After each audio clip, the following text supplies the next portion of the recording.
Good morning children, welcome to Praveen tutorial. आज class 9 की बारी है और एक नया चैप्टर लेके मैं आया हूँ, सरफेस एरियाज एंड वॉल्यूम्स। यह बहुत ही इम्पोर्टेंट चैप्टर है, मैथमेटिक्स का यह क्रीम चैप्टर है। थोड़ा ध्यान से देखिए जो क्वेश्चन क्या है और इसको किया कैसे जाता है। इसके लिए तो सबसे मेन चीज़ है कि इम्पोर्टेंट फार्मूला, और इम्पोर्टेंट फार्मूला भी मैं जहाँ जो यूज करूँगा उसको मैं इंडिकेट कर दूँगा, इसलिए इसको थोड़ा ध्यान से देखिए।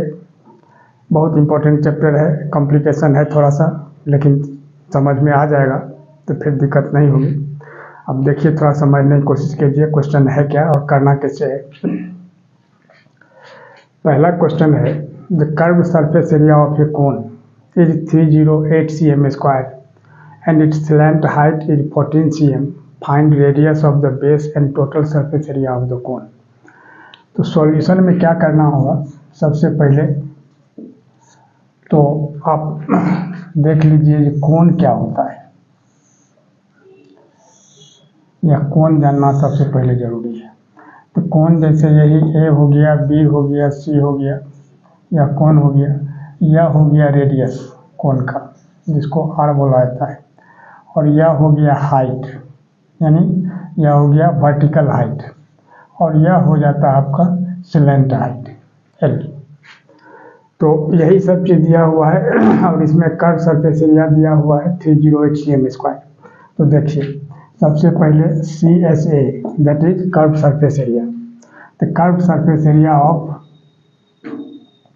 The cone is equal to कितना, 308 cm²। और कर्व सरफेस एरिया का फॉर्मूला होता है पाई आर एल। थोड़ा सा ध्यान दीजिएगा, क्या होता है, pi r l is equal to 308 cm²।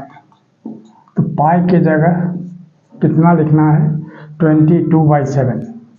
अगर इंडिकेट किया हुआ है जो use pi is equal to 3.14, तब 3.14 ही लेना है। अगर नहीं दिया हुआ है तो आपको 22/7 लेना है।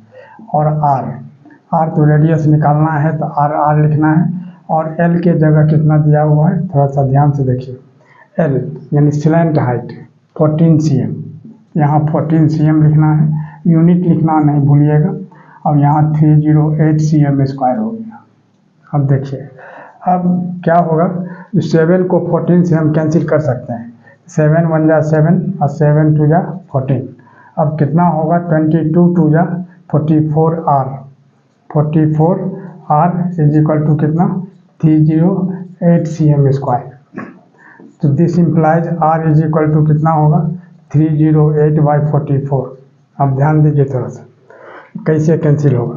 11 से 11 4 जा 44, 11 2 जा 22, 11 8 जा 88।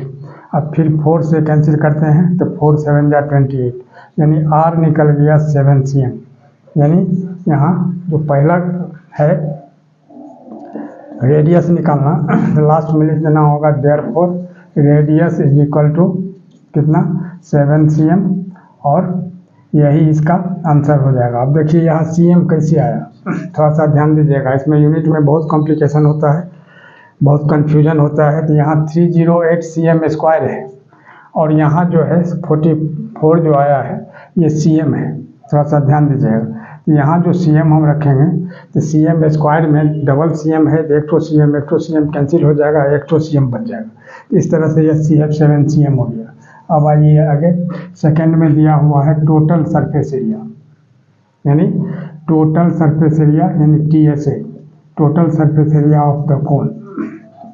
अब इसका फॉर्मूला क्या होता है, थोड़ा सा ध्यान दीजिए।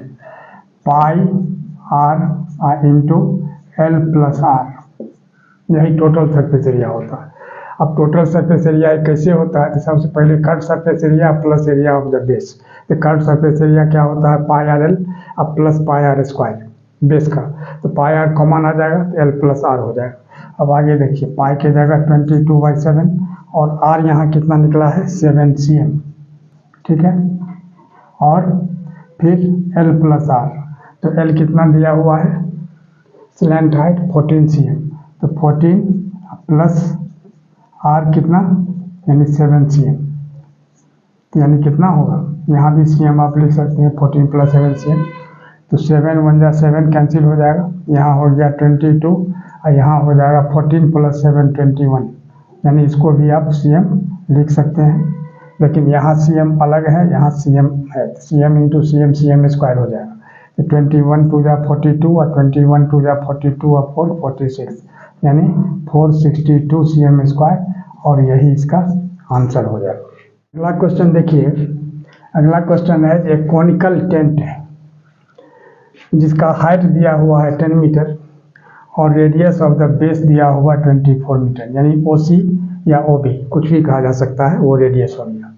तो सबसे पहले निकालना है स्लेंट हाइट, यानी L, यानी AB निकालना है, या AC जो कहिए। इसके बाद निकालना है जो कॉस्ट ऑफ कैनवास, कितना कैनवास इसमें लगा है टेंट बनाने में, तो उसका एरिया निकालना है। एरिया निकालने के बाद फिर 70 से उसको मल्टीप्लाई कर देंगे, तो क्या हो जाएगा, कॉस्ट निकल जाएगा। तब देखिए सॉल्यूशन में सबसे पहले क्या चीज़ दिया हुआ है, तो H दिया हुआ है 10 मीटर, मतलब height of the cone, R दिया हुआ है 24 मीटर, तो सबसे पहले L that is slant height निकालना है।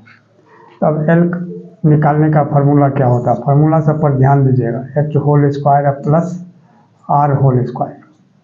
अब H कितना है 10 metre whole square plus 24 metre whole square, तो 10 मीटर होल स्क्वायर कितना होगा, 10 × 10 = 100 मीटर स्क्वायर, और 24 मीटर का होल स्क्वायर क्या होगा 576 मीटर स्क्वायर। अब यहाँ दोनों को ऐड करते हैं तो कितना होगा 676 मीटर स्क्वायर, और 676 का स्क्वायर रूट आप लोग पढ़े होंगे क्लास 8 में, उससे इसको निकालना है डिवीजन मेथड या फैक्टराइजेशन मेथड, जैसे भी निकालें 26 मीटर इसका L निकल गया, यानी स्लैंट हाइट निकल गया इसका कितना 26 मीटर। अब निकालना है area of canvas. Area of canvas का मतलब हो गया जो curve surface area of the cone. अब लिखना होगा now area of the canvas is equal to curve surface area of cone. तो कर्व सरफेस एरिया क्या होता है πRL। अब पाई के जगह कितना लेना है, वही 22/7, और R के जगह कितना लेना है 24, और L के जगह कितना निकला है 26, यानी यहाँ भी मीटर और यहाँ भी मीटर, तो एक ही साथ आप मीटर स्क्वायर लिख सकते हैं। यह हो गया एरिया ऑफ द कैनवास। अब निकालना है कॉस्ट ऑफ कैनवास, तो यहाँ आ जाइए। तो देयरफॉर यहाँ क्या क्वेश्चन देखिए, क्वेश्चन दिया हुआ कॉस्ट ऑफ द कैनवास, तो वही लिखना है cost of the canvas is equal to कितना होगा। अब आगे आइए, अब रेट क्या दिया हुआ है, जो 1 मीटर स्क्वायर का कॉस्ट है ₹70, मानो 1 मीटर स्क्वायर कैनवास का कॉस्ट कितना है ₹70, तो दिस मच मीटर स्क्वायर का क्या होगा, मतलब सिर्फ 70 से इसको मल्टीप्लाई कर दिया जाएगा, तो यानी लिखना होगा 22/7 इंटू 24 इंटू 26 इंटू 70। अब ये कॉस्ट जब हो गया तो यहाँ रुपीज हो जाएगा। अब एक बार और इसको नीचे लिख दीजिए, कैंसिल करने में ठीक रहेगा, 24 इंटू 26 इंटू 70, तो 7 10 जा कितना होगा 70, यहाँ 10 हो गया। अब क्या करना है, इस सब को मल्टीप्लाई करना है, तो मल्टीप्लाई करने के लिए आ जाइए थोड़ा सा रफ में, क्या होगा 22 को 24 से मल्टीप्लाई करते हैं तो कितना होगा 4 2 जा 8, 4 2 जा 8, 2 2 जा 4, 2 2 जा 4, यानी 8 8 4 12 5 28। अब इसको 26 से मल्टीप्लाई करते हैं, देखिए ध्यान देके, 6 8 जा 48 और 6 2 जा 12 और 4 16, 6 कैरी 1, 6 5 जा 30 या 1 31, 2 से 2 8 जा 16, 2 2 जा 4 1 5, 2 5 जा 10, यानी 8 6 6 12 5 1 6 1 7 1 3 7 2 8 और एक ठो यहाँ 10 से मल्टीप्लाई करेंगे तो 0 इसमें लग जाएगा, यानी कितना होगा ₹137,280 और यही इसका आंसर हो जाएगा। यह हो गया फर्स्ट पार्ट का आंसर, यानी यहाँ से यहाँ तक, और इसके बाद सेकेंड पार्ट का यहाँ से स्टार्ट हुआ है, यहाँ से लेकर यहाँ तक यह आंसर हो जाएगा। और इसी तरह का इम्पोर्टेंट क्वेश्चंस का सीरीज हमारे बीच चलता रहे, इसके लिए आप लोग लाइक शेयर और सब्सक्राइब जरूर करें। धन्यवाद।